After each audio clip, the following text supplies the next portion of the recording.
नमस्कार, स्वरूज किचनमध्ये पुन्हा एकदा तुम्हा सर्वांचं स्वागत आहे। तर आज आपण कोल्हापुरी झणझणीत चिकन सुकं बनवणार आहोत। तर त्यासाठी लागणारं साहित्य बघूया।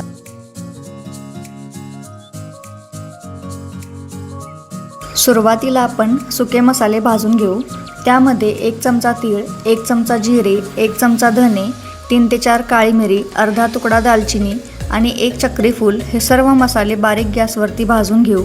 मसाले थोडे थंड झाल्यानंतर मिक्सरला त्याची अशी पावडर करून घेऊ। आता आलं लसूण पेस्टसाठी 8 ते 10 लसूण पाकळ्या, 1 इंच आले आणि थोडेसे पाणी टाकून बारीक पेस्ट बनवून घेऊ। आता ओला मसाला बनवण्यासाठी अर्धी वाटी बारीक चिरलेले ओले खोबरे, 4 ते 5 लसूण पाकळ्या, अर्धा इंच आले, अर्धी वाटी कोथिंबीर आणि थोडेसे पाणी टाकून एकदा मिक्सरला फिरवून त्यामध्ये तयार केलेल्या सुक्या मसाल्याची पावडर ॲड करून पुन्हा मिक्सरला फिरवून बारीक पेस्ट तयार करून घेऊ। आता चिकन मॅरिनेशनसाठी 750 ग्रॅम स्वच्छ धुवून घेतलेले चिकन, 2 चमचा आलं लसूण पेस्ट, अर्धा चमचा हळद व अर्धा चमचा मीठ टाकून मिक्स करून ते 10 ते 15 मिनिटे मॅरिनेशनसाठी ठेवू। आता चिकन फोडणीसाठी एका पातेल्यामध्ये 2 ते 3 चमचे तेल गरम झाल्यानंतर त्यामध्ये 1 वाटी बारीक चिरलेला कांदा व थोडेसे मीठ टाकून परतून घेऊ। कांदा परतल्यानंतर त्यामध्ये अर्धा चमचा आलं लसूण पेस्ट, अर्धा चमचा हळद व मॅरिनेट केलेले चिकन टाकून 5 मिनिटे झाकण ठेवून शिजवून घेऊ।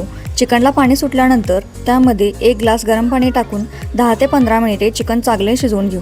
आता चिकन सुक्कं बनवण्यासाठी कढईमध्ये 3 ते 4 चमचे तेल गरम झाल्यानंतर 1 वाटी बारीक चिरलेला कांदा व थोडेसे मीठ टाकून परतून घेऊ। कांदा परतून झाल्यानंतर अर्धा चमचा आलं लसूण पेस्ट, 1 वाटी तयार केलेला ओला मसाला टाकून त्याला तेल सुटेपर्यंत परतून घेऊ। आता त्यामध्ये अर्धा चमचा हळद, कलर येण्यासाठी अर्धा चमचा लाल तिखट, 1.5 चमचा कांदा लसूण मसाला व थोडेसे गरम पाणी टाकून त्याला तेल सुटेपर्यंत परतून घेऊ। धुवून घेतलेले चिकन ॲड करून त्यामध्ये 1 पळी चिकन अळणी स्टॉक व थोडेसे गरम पाणी घालून 5 ते 10 मिनिटे झाकण ठेवून बारीक गॅसवरती शिजवून घेऊ।